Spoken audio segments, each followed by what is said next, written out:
I never expected my life to truly begin at 78 years old, but that's exactly what happened the day I walked into that coffee shop in Portland and saw him for the first time.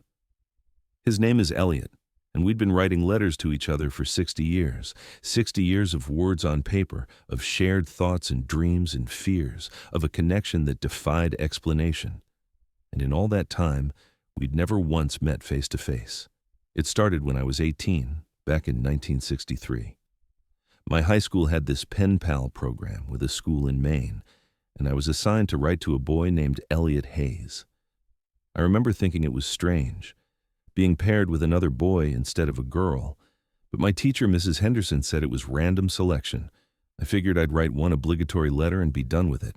Instead, I wrote that first letter sitting at my parents' kitchen table, telling this complete stranger about my love of astronomy and how I wanted to be an astronaut someday, even though I knew I'd probably end up working at my father's hardware store. I sealed the envelope, dropped it in the mailbox, and forgot about it. 3 weeks later, his response arrived. I can still remember opening that envelope, seeing his handwriting for the first time, neat and careful, slanting slightly to the right. He wrote about the ocean near his house in Maine, how he'd sit on the rocks and watch the waves and think about all the places he'd never been. He said my dream of space travel was beautiful, that he wished he had dreams that big.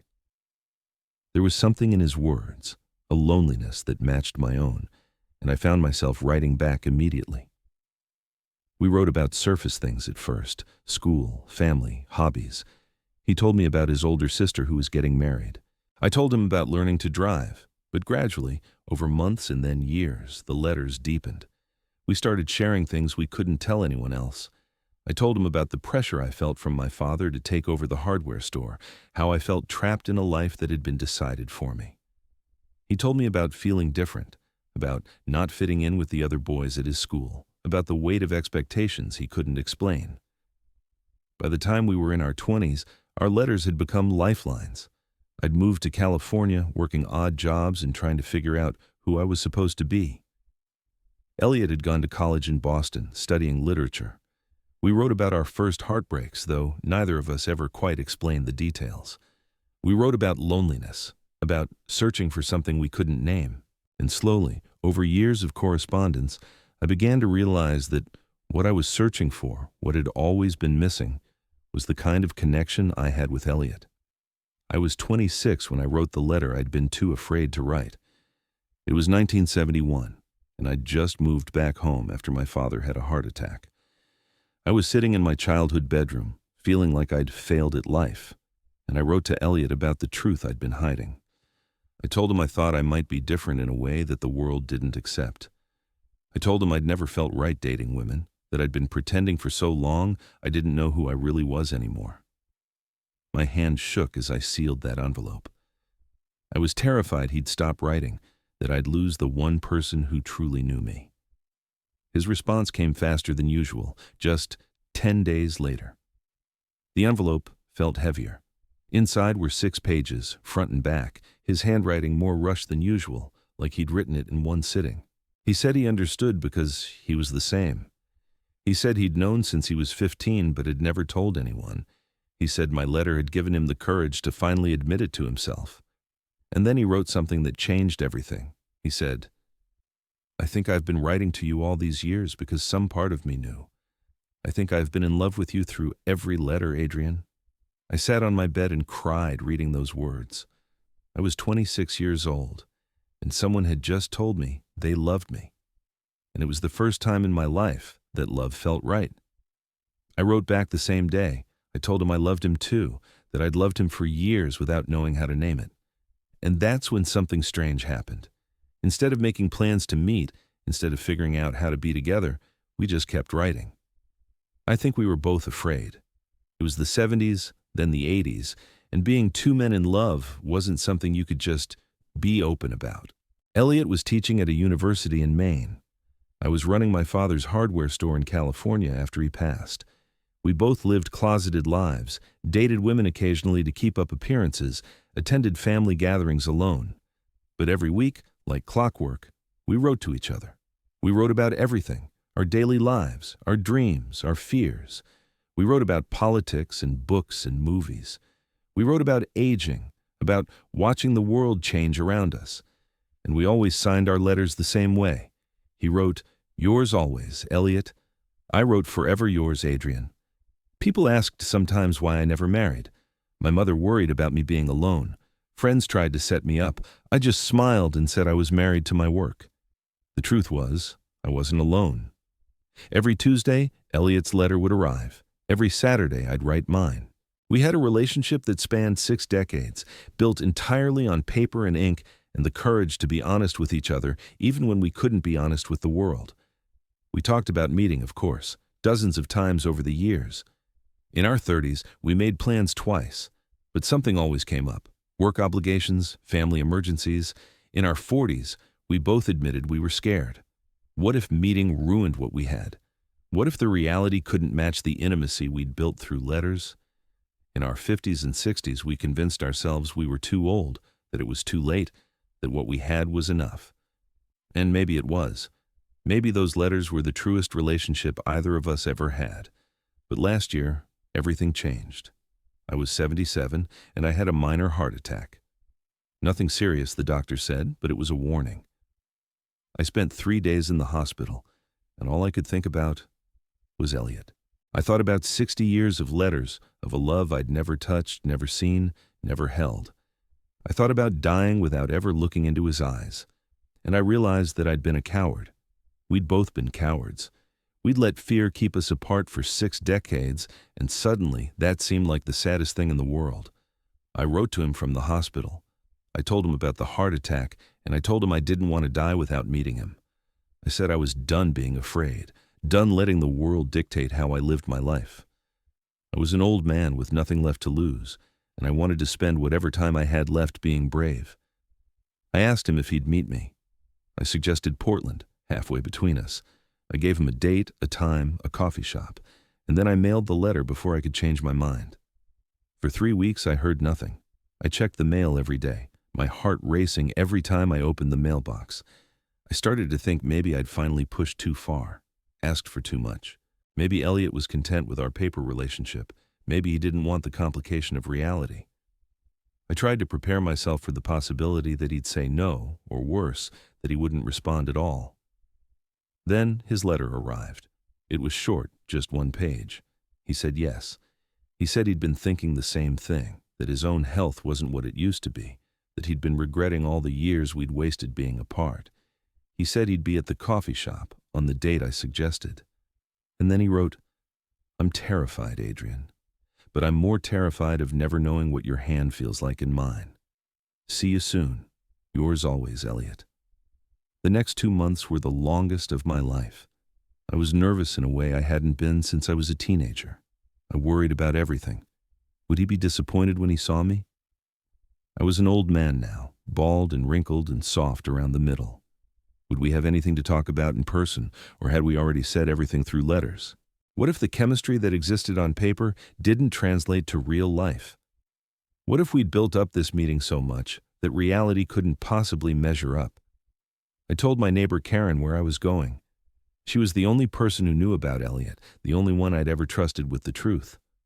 She helped me pick out clothes for the trip, told me I was being ridiculous for worrying so much. "You've known this man for 60 years, she said. "You know him better than most people know their spouses. It's going to be fine." But I could see she was nervous for me too, hopeful and worried in equal measure. The flight to Portland felt endless. I kept rehearsing what I'd say when I saw him, but everything sounded wrong in my head. I'd checked into my hotel the night before, barely slept, and spent the morning pacing my room. The coffee shop was called The Daily Grind, a small place on a quiet street. I arrived 15 minutes early, got a table by the window, ordered coffee I was too nervous to drink. My hands were shaking. I kept checking my watch. 12 o'clock, that's what we'd agreed on. 12 o'clock on October 15th, 2023. At 11:58, the door opened. I looked up, and there he was.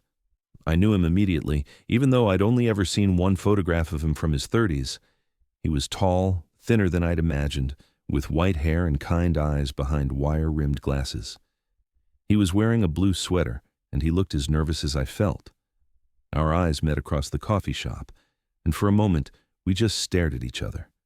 60 years of letters, of love, of longing, all compressed into that one moment of recognition. He walked toward me slowly, and I stood up, nearly knocking over my coffee. We stood there, just a few feet apart, neither of us quite knowing what to do. And then Elliot smiled, this beautiful, genuine smile that reached his eyes, and he said, "Adrian." Just my name. But the way he said it, I'd never heard anything more perfect. His voice was deeper than I'd imagined, warm and a little rough with age. "Elliot," I said back, and suddenly I was crying. I'm not a man who cries easily, but standing there looking at him finally real and solid and present, I couldn't hold it back. He stepped forward and pulled me into a hug, and I held on to him like I'd been waiting my whole life for that embrace. And I had been. I'd been waiting 78 years to hold him. We sat down, both of us wiping our eyes and laughing at ourselves.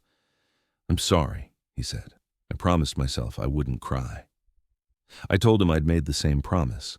We ordered more coffee and just looked at each other for a while, taking in all the details that letters could never convey. The way he moved his hands when he talked, the small scar above his left eyebrow, the sound of his laugh, which was higher and more musical than I'd expected. We talked for 4 hours straight. It should have been awkward, but it wasn't.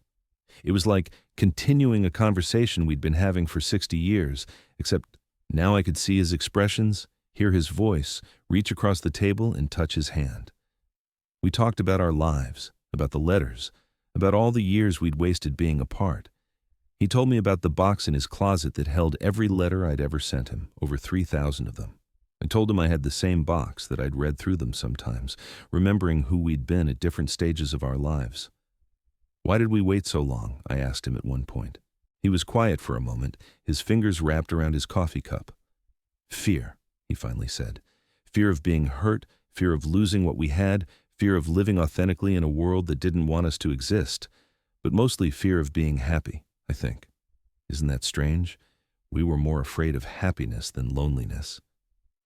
I understood exactly what he meant. We'd both been so conditioned to hide, to protect ourselves, that taking the risk of real love had seemed impossible. The coffee shop was closing, and we still hadn't run out of things to say. We walked through Portland together, two old men holding hands like teenagers, not caring who saw. It felt revolutionary and ordinary at the same time. We had dinner at a small Italian restaurant. We walked along the waterfront as the sun set. And when it got late, standing outside my hotel, Elliot asked if we could see each other again the next day. I said yes, of course yes, every day that he'd give me. We spent 5 days together in Portland. We went to museums and bookstores. We sat in parks and talked. We held hands and kissed for the first time at 78 years old, and it felt like the most natural thing in the world. On our last night, lying in bed in my hotel room, Elliot's head on my shoulder, he said, "I don't want to go back to separate lives. I know we're old, I know it's complicated, but I can't do it anymore. I can't go back to only having you in letters." I told him I felt the same way. We were too old to waste any more time. We made plans right there. I'd sell my house in California. He'd retire from teaching. We'd find a place together, somewhere we could just be ourselves. We'd finally have the life we should have had 60 years ago.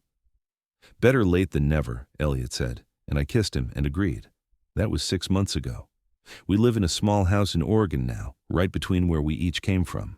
We still write letters sometimes, leaving notes for each other around the house because that's how we learned to love each other. But now I get to wake up next to him every morning. I get to hear his voice and see his smile and hold his hand whenever I want. We're making up for lost time, living the life we were always meant to live. People ask me sometimes if I regret waiting so long, if I'm angry about all those wasted years. The truth is, I'm not. Those letters made us who we are. They gave us a foundation of intimacy and trust that most people never achieve. We knew each other's souls before we ever touched. And yes, I wish we'd been braver sooner. I wish we'd had more time. But I'm grateful for the time we have now, for every morning I wake up next to him, for every ordinary moment of our extraordinary love. We're 78 years old, Elliot and I, and we're finally home. We were pen pals for 60 years, and now we're everything else too. Partners, lovers, best friends, the family we chose for ourselves. It took us a lifetime to get here, but we made it. And that's what matters. We made it.